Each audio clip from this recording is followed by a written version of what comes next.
Hi friends, and welcome back. So guys, today I'll be sharing a few tips on organizing your couponing transactions as well as shopping with multiple store cards. Now, it is no secret that most couponers utilize multiple store cards when shopping at stores like CVS, Rite Aid, Walgreens, etc. It is also no secret that these stores typically advertise their rewards programs for one per household. So this is definitely one of those areas in couponing where you're going to have to kind of use your own personal ethics code on whether or not you want to utilize multiple accounts for shopping. Now, for me personally, I utilize 2 accounts in pretty much any and all stores that I frequent. This has definitely helped me with my overall savings. It helps me to build up my stockpile a lot quicker, and it definitely gives me the ability to donate. So setting up your accounts, nowadays you can pretty much set up any rewards programs for these stores online, so you can do it off your cell phone, your tablet, or your desktop. Now guys, most stores are going to ask you for your first and last name, a telephone number, as well as an email address. So I highly recommend that you use your actual first and last name, but a separate phone number and a separate email address for each account. So for instance, for me on my main account, I have my name first and last, my actual phone number, as well as my actual personal email. On my secondary card, I will have my name first and last, but I use my husband's phone number and my husband's email. Now keep in mind, at CVS, I know for sure that when you go to put in your phone number, scan your card or scan the barcode off the app, and your personal information pops up, the cashier can see it on her side, and your name, your phone number, and your email address will pop up. This is why I highly recommend you use your actual name. Because if you use your husband's name, let's say his name is John Smith, when it pops up, the cashier is going to see it. It's going to be quite obvious that your name 9 times out of 10 is not John Smith. So to avoid the Nazi cashiers and managers coming out on you, it is very highly recommended that you utilize your actual name, just separate phone numbers and separate email addresses. Simple as. Now, let's discuss the downside of using multiple cards to shop with. It can definitely become very overwhelming very quickly trying to organize and keep up with multiple store accounts. It will definitely force you to shop a lot more, which in return will cost you a lot more money and time. Let me explain that. So, let's say that your normal shopping pattern is to shop on Sundays or Mondays when the new sales start for most of these stores. However, on your secondary card, let's say in the middle of the week, you got new coupons or new rewards that pop up that are due to expire before the new sales cycle starts. Well, this will most likely make you go out and do an unplanned trip to the store, which in return will cost you more money for its gas, more time, because now you're going out of your way to go back to the store that you went to maybe a day, 2 days, etc. ago. So yes, using multiple cards is a great way to save overall, a great way to build up your stockpile, but it's definitely an easy way to increase your actual out-of-pocket expenses. Guys, we all want to be successful and responsible when it comes to couponing. The whole purpose of couponing, the way that we do in the extreme world, is to save on our overall budget in the long run. So we need to be mindful of these things. Now, also shopping with multiple cards, you will be forced to buy multiple newspapers, multiple inserts, multiple clip coupons, however you get your coupons.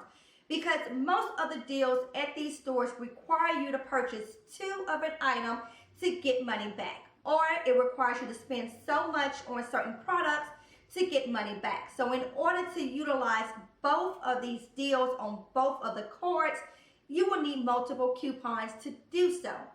So in return, that is costing you more money out of pocket, again, because now you're purchasing coupons for both sets of cards. So keep that in mind if you are deciding to start using multiple cards.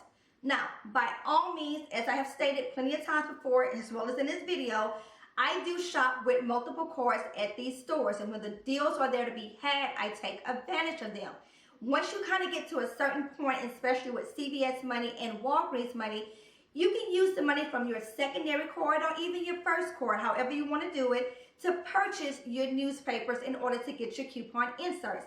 That is something I do a lot of if I'm not able to get my coupons that particular week from the dollar store. I have mentioned to you guys before, in my area, my Dollar Tree sells the newspapers for $1.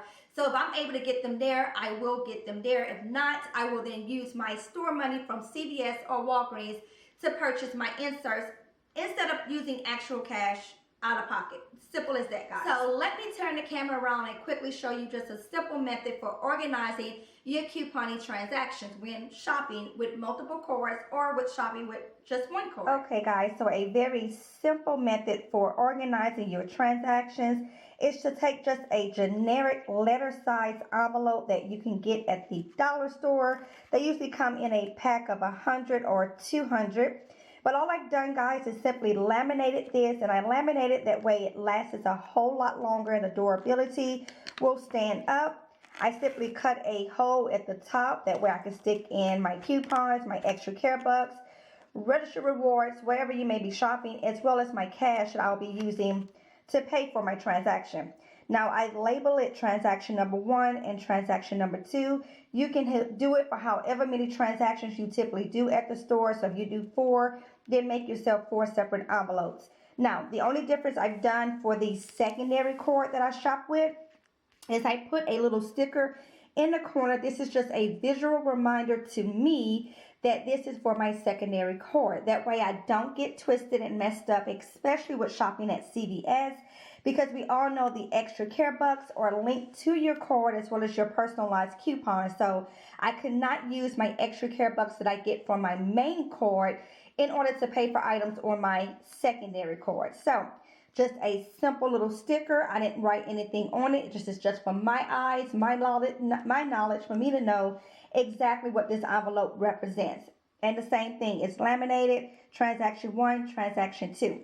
Now, what I have done, or what I've always done when I do use this method for organizing, I pretty much shop out of my binder now, so I don't really use the envelopes unless I'm going in for a quick run, and I know I'm only going to be picking up the things on my list because I don't have time to be scouring the store. So all I do is stick, again, my coupons, my manufacturer coupons, the store coupons, as well as extra care bucks, and my cash will go into the envelope. Another thing that you can do, guys, is just take a simple sticky note pad. This way you can attach it to your envelope. You can simply write out your shopping list as well as break down your transaction on the sticky note and put it on the envelope like so.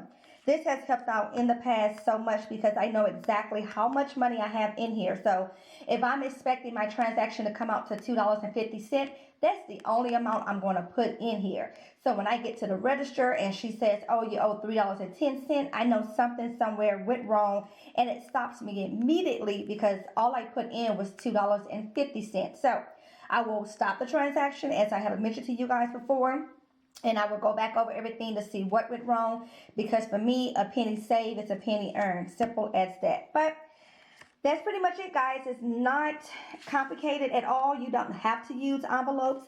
You can definitely get away with using just Ziploc bags. I have seen people do that. You can use the pencil pouches that you can find at the dollar store, Walmart, any office supply store, etc., and have the same exact method, if you will. I personally like the envelopes because, I mean, they're cheap, 100 to 200 in a box for $1. Then you can laminate it. So for me, it doesn't get any better than that. Simple as that, guys. I hope you found this video helpful. If you did, please give it a big thumbs up. That way I know to continue to share my practical approach to extreme couponing with you all. Now, guys, I would love to get your feedback down below in the comments. Let me know, do you shop with multiple cards for couponing? And how do you go about staying organized with those while checking out? As always, guys, thank you so very much for watching. And until next time, guys, stay true.